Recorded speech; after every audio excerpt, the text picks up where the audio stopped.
ನಮಸ್ತೆ, welcome to ಜಗಲಿಕಟ್ಟೆ. ಇವತ್ತು ಏನೆಲ್ಲ ರೆಡಿ ಇದೆ ಅಂತ ಕೇಳ್ಕೊಂಡು ಬರೋಣ ಬನ್ನಿ.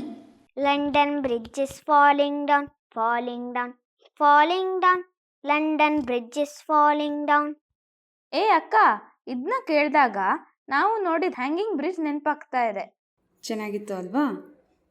ನೀನು ಪುಟಾಣಿ ಮರದ ಹಲಗೆ ಬ್ರಿಡ್ಜು ಅಂದರೆ ಸಂಕ ನೋಡಿದ್ಯಾ? ಅಂದರೆ ಹೇಗಿರುತ್ತೆ? ಮುಂಚೆ ನಮ್ಮಲ್ಲಿ ಅಂದರೆ ಮಲೆನಾಡು, ಬೆಟ್ಟ, ಗುಡ್ಡ, ಕಾಡು ಇರುವಂತಹ ಜಾಗದಲ್ಲಿ ತುಂಬ ನೀರಿನ ಝರಿ ಹರಿತಾ ಇತ್ತು. ಹೀಗೆ ಸಣ್ಣದಾಗಿ ನೀರು ಹರಿತಾ ಇರೋ ಎರಡು ಜಾಗದ ಮಧ್ಯೆ ಸುಮಾರು ಎತ್ತರದಲ್ಲಿ ಅಡಿಕೆ ಮರ ಅಥವಾ ಇನ್ಯಾವುದಾದ್ರೂ ಗಟ್ಟಿ ಮರದ ಉದ್ದದ ಹಲಗೆಯನ್ನು ಹಾಕಿ ಓಡಾಡೋಕ್ಕೆ ಅನುಕೂಲ ಮಾಡ್ಕೋತಾ ಇದ್ರು. ಇದರ ಮೇಲೆ ಗಾಡಿನೂ ಹೋಗತ್ತಾ? ಇದು ಗಟ್ಟಿಯಾಗಿದ್ರು ಗಾಡಿಗಳನ್ನೆಲ್ಲ ಇದ್ರ ಮೇಲೆ ಓಡಿಸ್ತಾ ಇರಲಿಲ್ಲ. ಪಕ್ಕದೂರಿಗೆ ಅಥವಾ ಗದ್ದೆ, ತೋಟಕ್ಕೆ ಹೋಗೋದಕ್ಕೆ ಈ ಥರ ಒಣಗಿದ ಮರದ ಹಲಗೆ ಉಪಯೋಗಿಸಿ ಸೇತುವೆ ಮಾಡ್ತಾ ಇದ್ರು. ಇದಕ್ಕೆ ಸಂಕ ಅಂತ ಹೇಳ್ತಾರೆ. ಇದನ್ನ ಮನುಷ್ಯ ಮಾಡಿದ್ರು ನೈಸರ್ಗಿಕವಾಗಿ ಸಿಕ್ಕ ಸಾಮಗ್ರಿಗಳಿಂದ ಮಾಡಿರೋದಲ್ವಾ?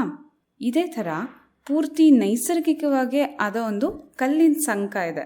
ಇದು ನಿನಗೆ ಜೋಗ ಜಲಪಾತ ಗೊತ್ತಲ್ವಾ? ಆ ಊರಿನ ಹತ್ರ ಒಂದು 8 ಕಿಲೋಮೀಟರ್ ದೂರ ಇರೋ ಮುಸ್ವಳ್ಳಿ ಹೇಳೋ ಹಳ್ಳಿಯಲ್ಲಿದೆ.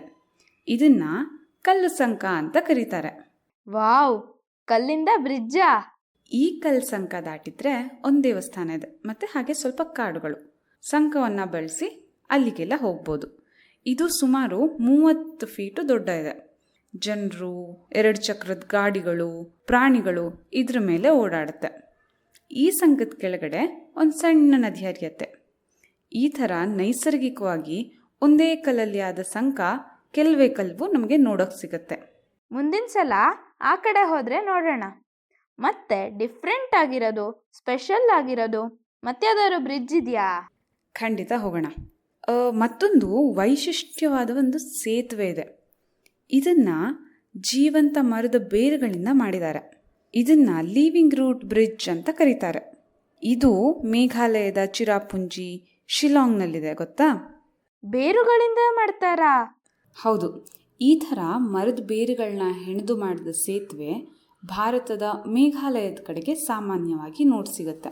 ಇದನ್ನು ಖಾಸಿ ಮತ್ತು ಜೈನಿತಿಯ ಜನಾಂಗದ ಜನರು ತುಂಬ ವರ್ಷಗಳಿಂದ ರಬ್ಬರ್ ಫಿಗ್ ಮರದ ಬೇರುಗಳನ್ನ ಹೆಣೆದು ಒಂದು ಆಕಾರಕ್ಕೆ ತಂದು ಸೇತುವೆಯನ್ನಾಗಿ ನಿರ್ಮಿಸಿದ್ದಾರೆ.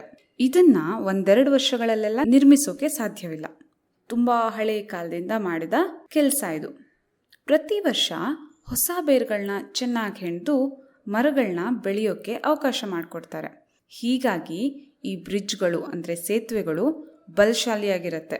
ಸಖತ್ ಇಂಟ್ರೆಸ್ಟಿಂಗ್ ಆಗಿದೆ ಅಲ್ವಾ? ಹಾಗೆ ಈ ಥರ ನೈಸರ್ಗಿಕ ಸಂಪನ್ಮೂಲಗಳಿಂದ ನಾವು ನಿರ್ಮಿಸಿದ ಅಥವಾ ನೈಸರ್ಗಿಕವಾಗಿ ಇರೋ ವಿಸ್ಮಯಗಳು ನಮಗೆ ತುಂಬ ನೋಡೋಕ್ಕೆ ಸಿಗತ್ತೆ. ನಾವೆಲ್ಲ ಜವಾಬ್ದಾರಿಯುತ ನಾಗರಿಕರಾಗಿದ್ದರೆ ಮಾತ್ರ ಇವನ್ನೆಲ್ಲ ಕಾಪಾಡ್ಕೋಬಹುದು. ಹೀಗೆ ನಾರ್ತ್ ಈಸ್ಟು ಮರ ಗಿಡ ಅಂತ ಹೇಳ್ತಾ ಇದ್ದಂಗೆ ಈ ಪ್ರಕೃತಿಯನ್ನು ಸಂರಕ್ಷಿಸ್ತಿರೋ ಫಾರೆಸ್ಟ್ ಮ್ಯಾನ್ ಆಫ್ ಇಂಡಿಯಾ ಅಂತ ಹೆಸರು ಪಡೆದಿರೋ ಅಂಥ ಜಾದವ್ ಮೆಲಾಯ್ ಪಾಯಂಗ್ ಅವರು ನೆನಪಾಗ್ತಾ ಇದ್ದಾರೆ. ಇವರು ಅಸ್ಸಾಂ ಹತ್ರ ಇರೋ ಮಾಜುಲಿ ಅರಣ್ಯದಲ್ಲಿ ಕೆಲಸ ಮಾಡ್ತಾ ಇದ್ದಾರೆ. ಇವರು ಸುಮಾರು ವರ್ಷಗಳಿಂದ ಬ್ರಹ್ಮಪುತ್ರ ನದಿಯ ಬದಿಗಳಲ್ಲಿರೋ ಮರಳಿನ ಜಾಗದಲ್ಲಿ ಮರಗಳನ್ನ ಬೆಳೆಸಿ ಕಾಡನ್ನು ಮಾಡಿದ್ದಾರೆ. ಇದು ಸುಮಾರು ಒಂದು 550 ಹೆಕ್ಟರ್. ಅಂದರೆ ನಿನ್ ಗೊತ್ತಾ, ನೀನು ಈ 250ರಿಂದ 300 ಕ್ರಿಕೆಟ್ ಗ್ರೌಂಡ್ ಇರುತ್ತಲ್ಲ, ಅಷ್ಟು ದೊಡ್ಡದಾಗಿ ಕಾಡನ್ನು ಬೆಳೆಸಿದ್ದಾರೆ. ಅಬ್ಬಾ! ಜಾದವ್ ಪಾಯಂಗ್ ಅವರ ಪರಿಸರ ಪ್ರೇಮ ಇವರು ಸುಮಾರು ಒಂದು 16 ವರ್ಷದವರಿದ್ದಾಗಲೇ ಶುರುವಾಯಿತು. ಇವರು ತಮ್ಮ ಜೀವನವನ್ನೇ ಪರಿಸರವನ್ನು ಉಳಿಸಿ ಬೆಳೆಸೋಕೆ ಮುಡುಪಾಗಿಟ್ಟಿದ್ದಾರೆ. ಇದೇ ಥರ ಮರಗಳನ್ನ ಉಳಿಸೋದಕ್ಕೆ ಅಂತ ಜನರು ಮರಗಳನ್ನ ಹಿಡ್ಕೊಂಡು ಪ್ರತಿಭಟಿಸಿದ್ರು. ಗೊತ್ತಾ ನಿಂಗೆ? ಹೌದು ಹೌದು, ಅಪ್ಪಿಕೋ ಚಳುವಳಿ ಅಲ್ವಾ? ಬಾ, ಅದ್ರ ಬಗ್ಗೆನೇ ಕಥೆಯನ್ನು ಕೇಳೋಣ ಇವತ್ತು.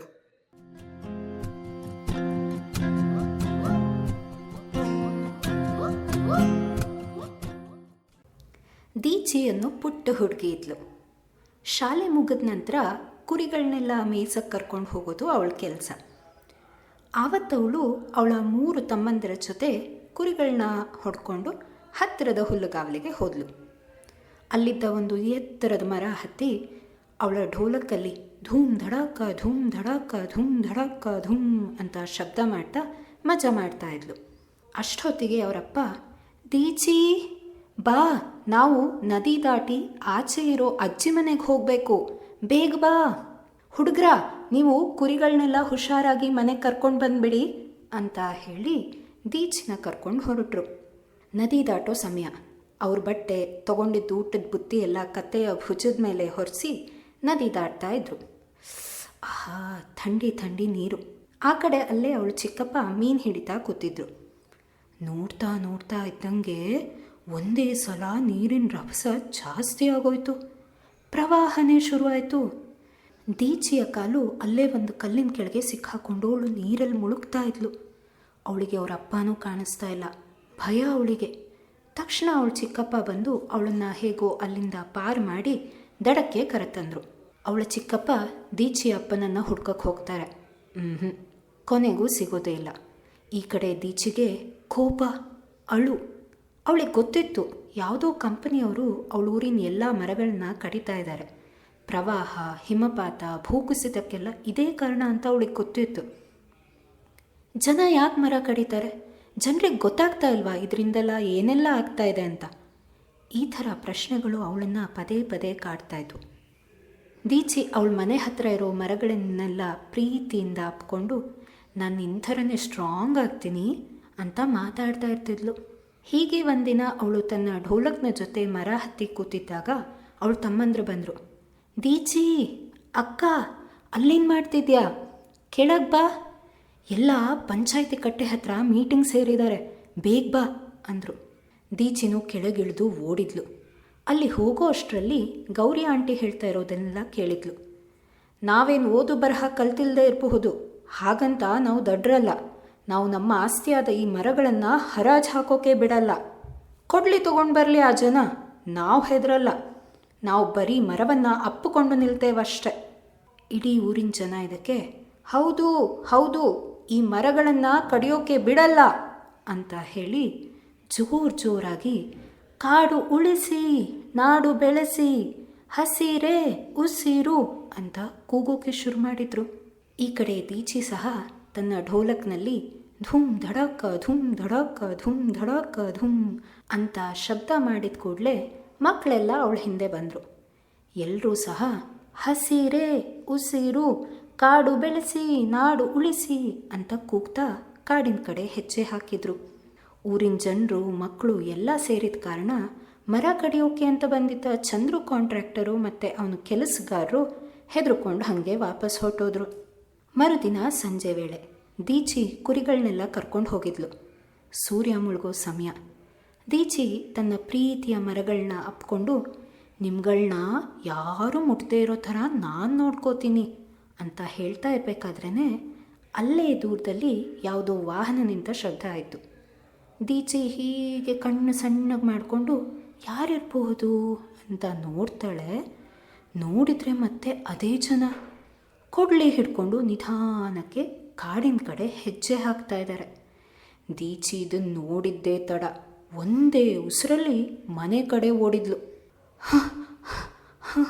ಅಮ್ಮ, ಮರ, ಕಾಡು, ಕೊಡಲಿ ಅಂತ ಏನೋ ಹೇಳೋಕ್ಕೆ ಪ್ರಯತ್ನ ಪಡ್ತಾಯಿದ್ಲು.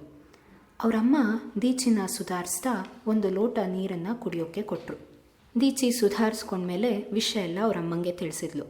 ಅವಳಮ್ಮ, ತಡಿ, ಈ ಕಾಂಟ್ರಾಕ್ಟರು ನಿನ್ನೆ ವಾಪಸ್ ಹೋಗೋ ಥರ ನಾಟಕ ಮಾಡಿ ಈಗ ಈ ಹೊತ್ತಲ್ಲಿ ಬಂದಿದ್ದಾನೆ, ನಾನು ಊರ ಜನಕ್ಕೆಲ್ಲ ವಿಷಯ ತಿಳಿಸ್ತೀನಿ ಅಂತ ಹೇಳಿ ಊರ ಜನರನ್ನೆಲ್ಲ ಒಟ್ಟು ಮಾಡಿದರು. ದೀಚಿ ತನ್ನ ಢೋಲಕ್ ತಗೊಂಡು ಧೂಮ್ ಧಡಾಕ ಧೂಮ್ ಧಡಾಕ ಧೂಮ್ ಧಡಾಕ ಧೂಮ್ ಅಂತ ಶಬ್ದ ಮಾಡಿ ಮಕ್ಕಳನ್ನೆಲ್ಲ ಸೇರಿಸಿ ಘೋಷಣೆ ಕೂಗೋಕ್ಕೆ ಶುರು ಮಾಡಿದ್ಲು. ಊರಿನ ಜನರು ಸಹ ಘೋಷಣೆಗಳನ್ನ ಕೂಗ್ತಾ ಕಾಡಿಗೆ ಹೋದರು. ಪ್ರತಿಯೊಬ್ಬರು ಒಂದೊಂದು ಮರನ ತಬ್ಬಿಕೊಂಡು ನಿಂತ್ಕೊಂಡ್ಬಿಟ್ರು. ಈ ಕಡೆ ಚಂದ್ರು ಕಾಂಟ್ರಾಕ್ಟರ್ಗೆ ಸಿಡಿ ಕೋಪ. ಮೂರ್ಖ ಜನಗಳ, ಈ ಮರ ಕಡಿದ್ರೆ ಎಷ್ಟು ದುಡ್ಡು ಬರುತ್ತೆ ಅಂತ ನಿಮ್ಗೇನಾದರೂ ಗೊತ್ತಾ? ಛೀ, ಹೋಗಿ ಆ ಕಡೆ ಅಂತ ಅಲ್ಲೇ ನಿಂತಿದ್ದ ಒಂದು ಹುಡುಗನ ಕೈ ಹಿಡಿದು ಎಳೆದು ಆ ಕಡೆ ತಳ್ದ. ದೀಚಿಗೆ ಅವನಕ್ಕಿಂತ ಇನ್ನೂ ಜಾಸ್ತಿ ಕೋಪ ಬಂತು. ಅವನ ಹತ್ರ ಹೋಗಿ, ಈ ಮರಗಳನ್ನ ಕಡಿಬೇಡಿ, ಈ ಮರಗಳು ನಮ್ಮ ಆಸ್ತಿ, ಮರ ಕಡಿದ್ರೆ ಇಡೀ ಊರು ನಾಶ ಆಗುತ್ತೆ ಅಂತ ಹೇಳಿದ್ಲು. ಚಂದ್ರು ಕಾಂಟ್ರಾಕ್ಟ್ರು ಸಿಟ್ಟಿನಲ್ಲಿ ಕಣ್ಣು ಕೆಂಪಗೆ ಮಾಡಿಕೊಂಡು ದೀಚಿ ಕಡೆ ನೋಡ್ದ.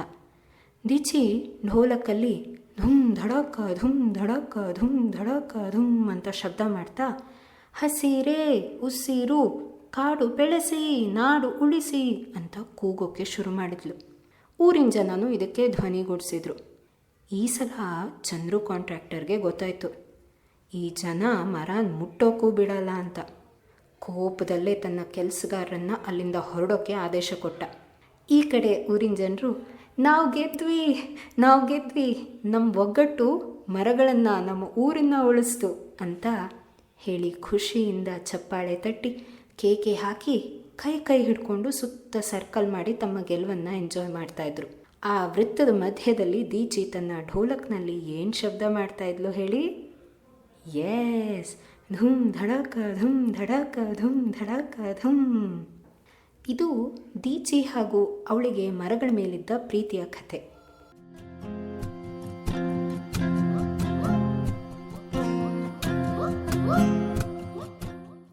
ಛಾಯಾಂ ಅನ್ಯಸ್ಯ ಕುರ್ವಂತಿ ತಿಷ್ಠಂತಿ ಸ್ವಯಮಾತಪೆ ಫಲಾನ್ಯಪಿ ಪರಾರ್ಥಾಯ ವೃಕ್ಷಾಃ ಸತ್ಪುರುಷಾ ಇವ.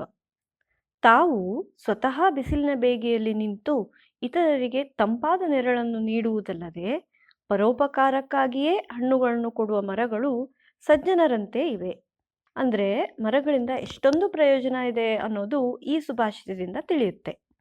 ಚಿಪ್ಕೋ ಚಳವಳಿ ಮಾಡಿದ ಜನರಿಗೆ, ಒಬ್ಬನೇ ಆದರೂ ಕಾಡನ್ನೇ ಬೆಳೆಸಿದ ಪಾಯಿಂಗ್ ಅವರಿಗೆ, ಇವರಿಗೆಲ್ಲ ಮರಗಳ ಮಹತ್ವ ಗೊತ್ತಿತ್ತು. ನಾವು ಒಂದು ಚಿಕ್ಕ ಗಿಡವನ್ನು ನೆಟ್ಟು ಬೆಳೆಸಿ ಪರಿಸರ ಉಳಿಸೋಕೆ ನಮ್ಮ ಚಿಕ್ಕ ಪ್ರಯತ್ನ ಮಾಡೋಣವಾ? ಹೇಗಿತ್ತು ಇವತ್ತಿನ ಸಂಚಿಕೆ? ನಮಗೆ ತಿಳಿಸಿ ಅಂತ ಹೇಳ್ತಾ ಇವತ್ತಿನ ಸಂಚಿಕೆಯನ್ನು ಮುಗಿಸ್ತಾ ಇದ್ದೀವಿ. ಧನ್ಯವಾದಗಳು.